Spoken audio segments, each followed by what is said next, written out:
This is BBC News. We'll have the headlines for you at the top of the hour, which is straight after this programme.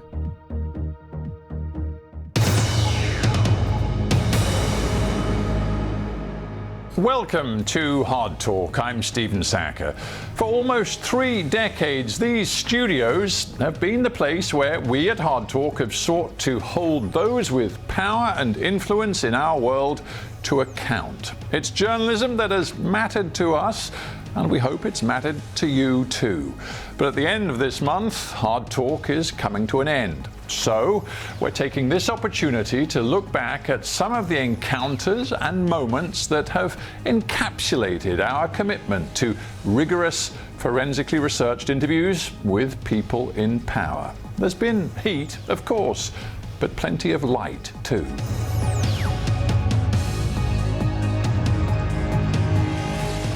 Sobre todo el periodista inglés de la BBC de Londres, muy bueno y duro. Tiene un programa que se llama Diálogo Duro.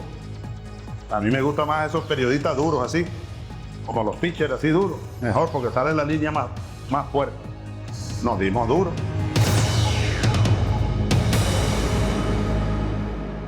You say it's possible to have some form of capitalism within a socialist system. Is it possible to have genuine democracy and genuine respect for the rule of law within your socialism? Te voy a decir algo. Hace 11 años yo llegué aquí y yo era un iluso que llegué incluso a creer en la tercera vía. Es una farsa. Yo pensé que era posible articular, ¿no?, un capitalismo a lo renano, un rostro humano del capitalismo. Pero me di cuenta que no, estaba equivocado. En el capitalismo es imposible la democracia. El capitalismo es el reino de la injusticia y la tiranía de los más ricos contra los más pobres. Ya lo decía Rousseau, entre el poderoso y el débil la libertad oprime, solo la ley libera. Por eso el único camino para salvar al mundo es el socialismo, un socialismo en democracia. Aquí no hay dictadura. Yo he sido electo aquí 3 veces. Mr. President, there are many different international groups, Latin American groups, who've questioned your commitment to the rule of law. When Human Rights Watch wrote a report about this very subject, you threw out the 2 people who wrote the report. So it seems that whenever people are critical of your record, you do not accept it. Yo, en primer lugar, respeto cualquier opinión de cualquier persona o cualquier institución en el mundo. Pero tengo el mismo derecho de replicar cuando creo que están mintiendo o que están hablando la verdad a medias o que se sustentan en mentiras para hacer acusaciones permanentes contra Venezuela. Yo quisiera ver los informes de derechos humanos en relación con el gobierno de Estados Unidos, que bombardea ciudades, que mata niños. Inevitably, some recurring themes have emerged in our interviews with leaders from around the world. Respect, or lack of it, for human rights and the rule of law, integrity and honesty in government.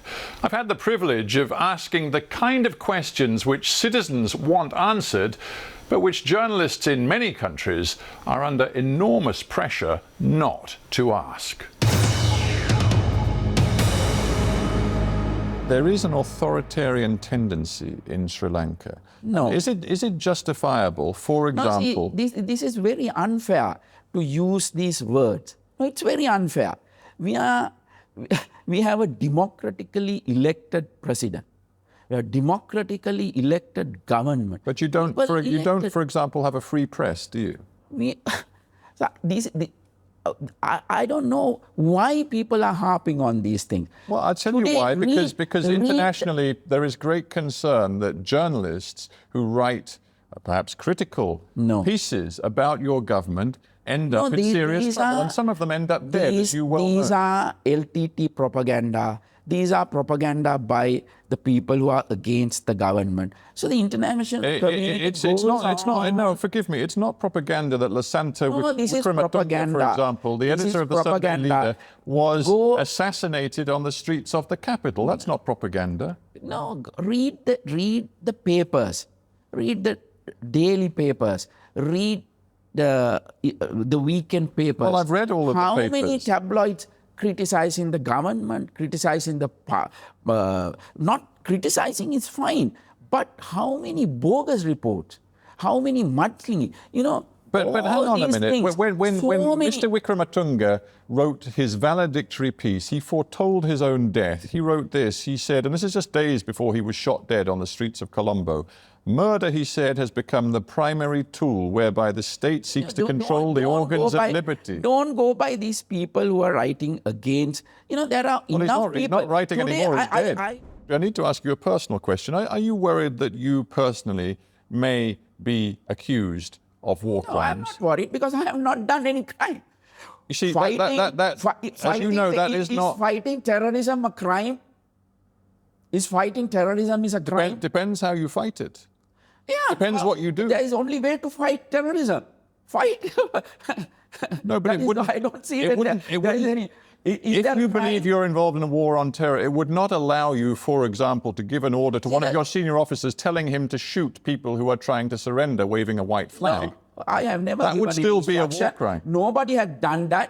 Nobody had Well, you know that the army commander at the end of the war has since given interviews in which he says he has information that you gave an army commander the instruction to shoot. Don't grab these political issues. You know who he is. He contested for his personal gains. So don't drag him into this. But this is General Fonseca who says he has information that you gave the order. That is a political. That's a political game. Well, that's what I want to pursue now. I want to talk about that. You keep saying it's a political game. Is the fact that General Fonseca is now in detention? He's lying. Is in detention. He faces court-martial. Is that because he, in essence, accused you of a war crime? And he also said he would be prepared to... That is one point. And he also said... Hang on. That is one point. He also said he would testify before an independent war crimes investigation. Is that what you are frightened of? Yes, it is that one point. He can't do that. He was the commander. He's responsible. That's a treason. We will hang him if he do that. I'm telling you, that's a treason.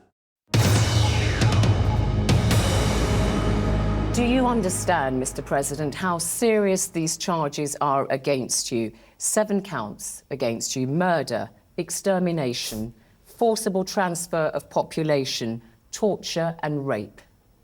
كلها أكاذيب طبعا. كلها أكاذيب، والواقع على الأرض يكذب كل هذه الادعاءات، بدليل أن الناس بيدعى أنهم تعرضوا من الحكومة لهذه الأعمال لما طلعوا من مناطق القتال. وأي مواطن قطعا شيء طبيعي جدا لما يحصل قتال في منطقة المواطنين بينزحوا، وكل المواطنين نزحوا إلى المناطق اللي فيها الحكومة، فيها القوات المسلحة، فيها الشرطة، بحثا عن الأمن والطمأنينة، ووجدوا الحماية حقيقة من الحكومة.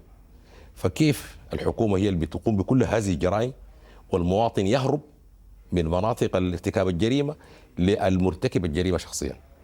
How many people do you think have died in Darfur? The United Nations, John Holmes, the humanitarian coordinator, says up to 300,000. He says that's an extrapolation. What is your figure? نحن بنقول أنه دي أرقام خيالية لا وجود لها على الواقع. أنا زي ما قلت كل الأحداث في دارفور. But how do you know, Mr. President, how many have died? You're saying it's an exaggeration. نعم. Do you know how many have died? نعم. إحنا أي حدث بيحصل في دارفور بيحصل له ريبورت. إذا حصل صراع بين مواطنين، إحنا في دولة موجودة هناك، في مؤسسات دولة موجودة بترعى الحكاية دي، فأي صراع لو كان بين القوات المسلحة ولا المتمردين بتجي النتيجة بتاعته. Do you regret that? Do you regret those 10,000? نحن ما بنقبل الخسائر في مواطنينا، إحنا طرحنا السلام، إحنا اللي عملنا مبادرة السلام، إحنا اللي وقعنا اتفاقية السلام، لكن لا زال في منظمات وحركات مدعومة من الغرب بتعمل سلاح ضد الدولة.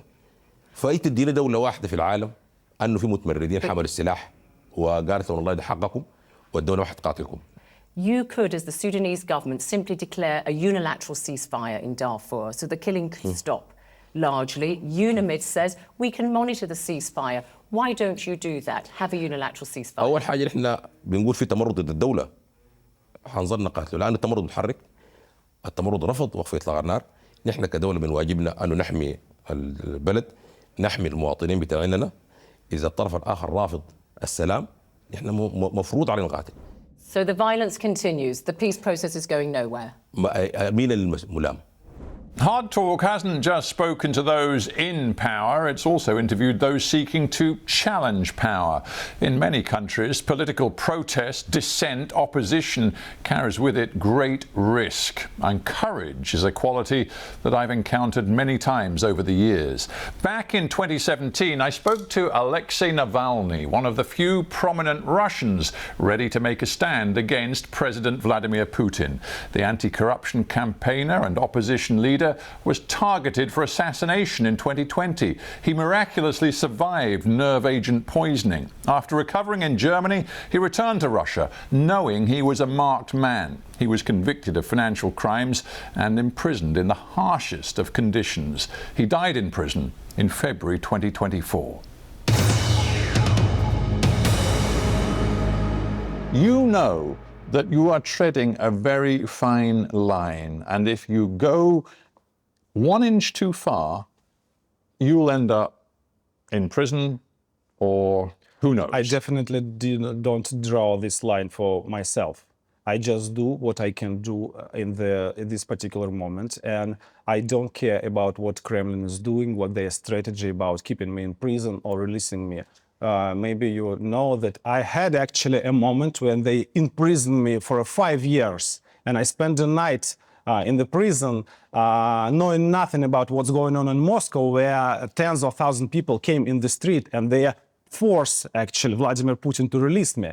And about, you know, this discussion, you have your moment and now your moment is gone. These people who came in the street, they are not gone. They're still living in the city. They're still living in the country. And let me stop you there. Right. Are you absolutely determined, you talk about your run for the presidency, you're determined, come what may, to challenge Vladimir Putin in the election which we believe will come in 2018? You are going to run, are you?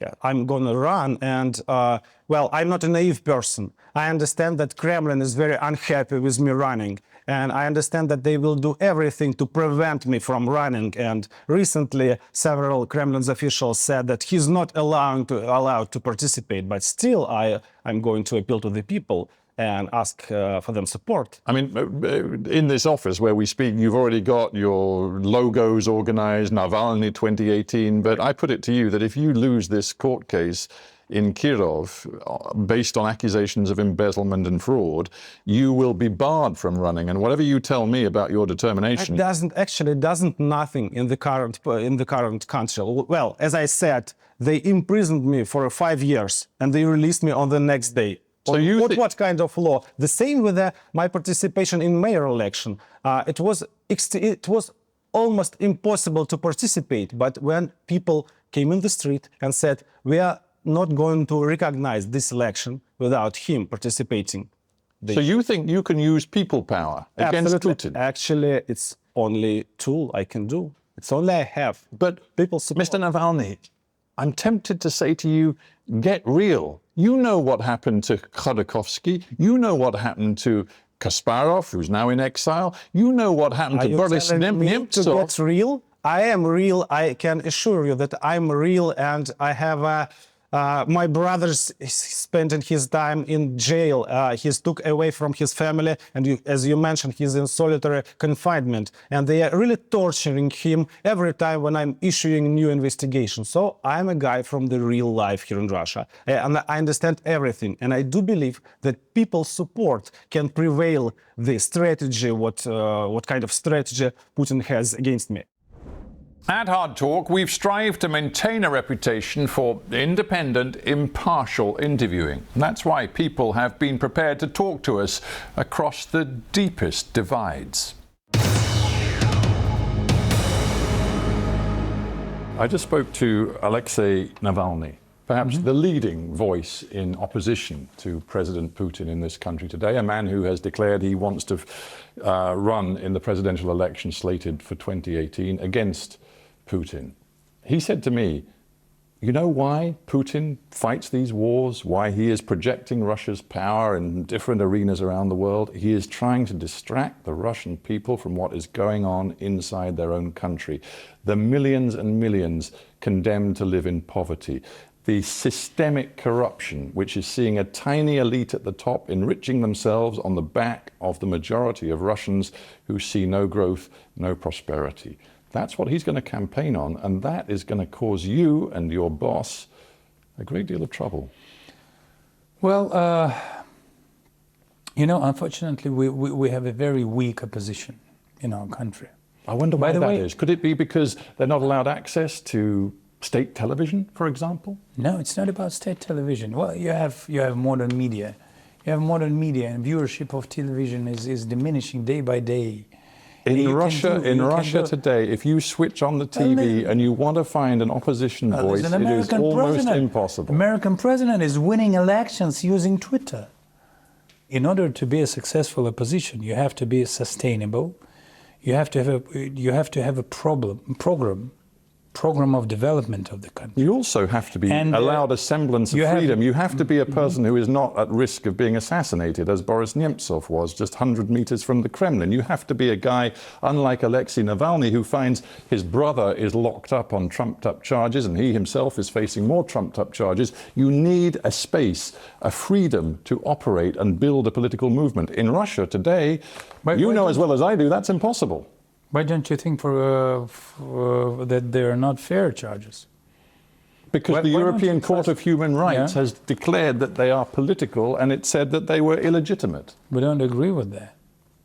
We don't agree with that. You don't agree with the European Court of Human Rights when they analyze all of the evidence? I'd rather trust our own court. And we do have much more confidence in our own court system.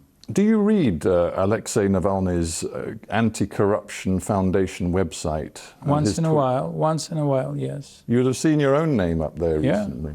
Yeah, most frequently. Yeah, he wants to know how come a guy like you, a public servant on a, not bad but modest salary, how you come you live in a villa, which he's very pleased to show me, which is worth, he says, because he's spoken to the realtors, $15 million. And of course, the very famous watch of yours, which was worth £400,000. Try to double check it with different real estate agencies.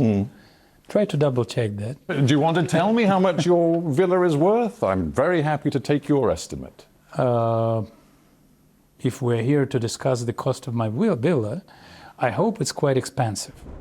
Hard Talk has travelled the world in pursuit of interviews that matter. It's taken us to dictatorships, to one-party states, war zones and disputed territories. But wherever we've set up our cameras, whether in a land where independent journalism is welcome or unwelcome, we've adopted the same impartial, rigorous approach. Whether in London or Washington, Caracas or Moscow, the job has been to hold power to account.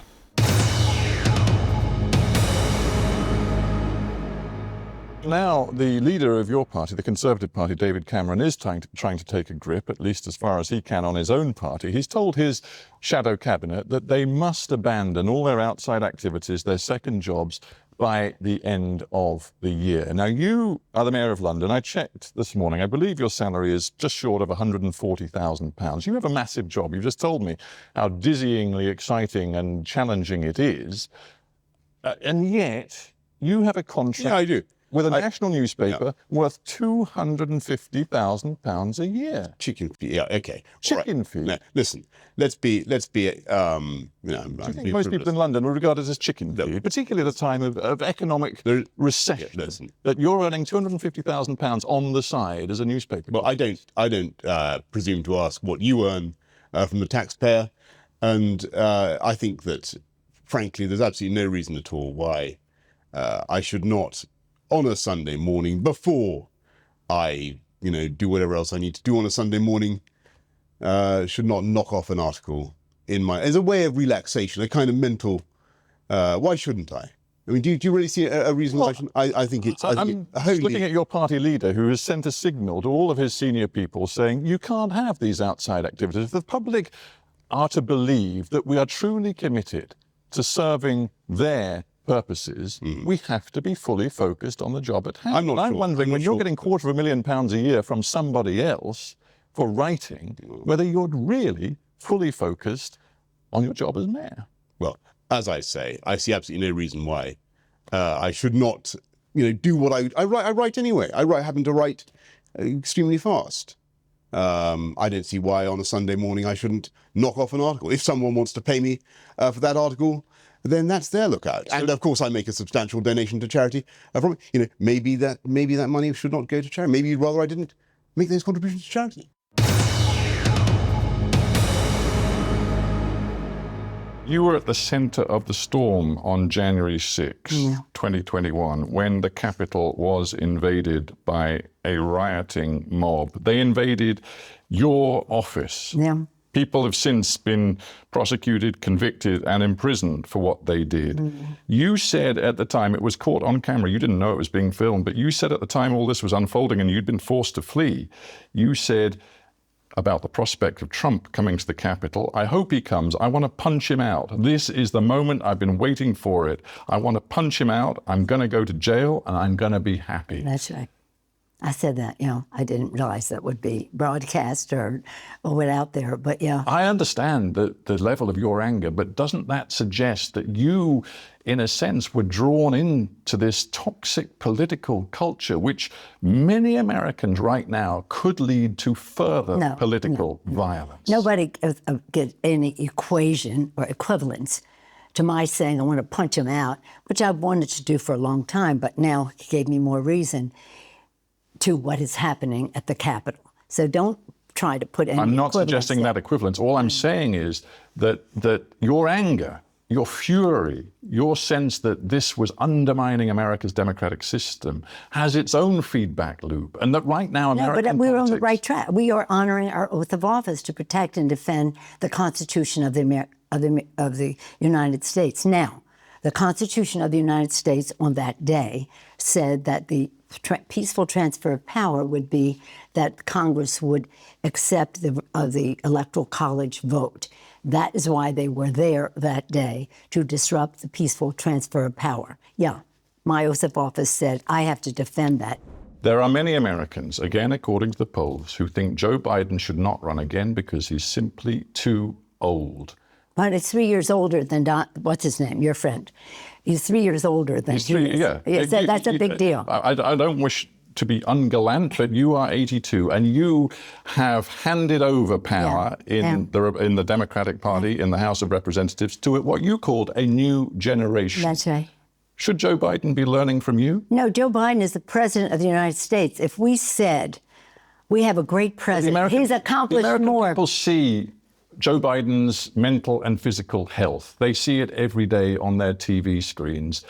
They are drawing conclusions. A clear majority say he is too old, he should not run again. And that's Democrats as well as Republicans. Democrats, and if you ask those Democrats, they support Joe Biden. They're not supporting somebody else because Joe Biden is old. Joe Biden is wise. He has knowledge. He has a beautiful vision for America. He has knowledge of the issues, therefore judgment and wisdom. He has strategic thinking about getting things done. That's why his presidency has been so successful on the domestic front. He has empathy and cares about working class families, and we have to communicate that better to the American people, and that is what a campaign is about. I didn't hear you say any complimentary thing about anything that people have said about the president or our performance as elected officials. We don't care about the negative. We're about the positive. It's not about fear. It's about hope. And you'll see, 15 months from now, Joe Biden reelected as president of the United States with great pride. As you say, we'll see. It has been a pleasure and a privilege for us on Hard Talk to be able to bring you 3 decades of interviews with global leaders. I hope we've shown that accountability matters, maybe now more than ever. Thanks for watching.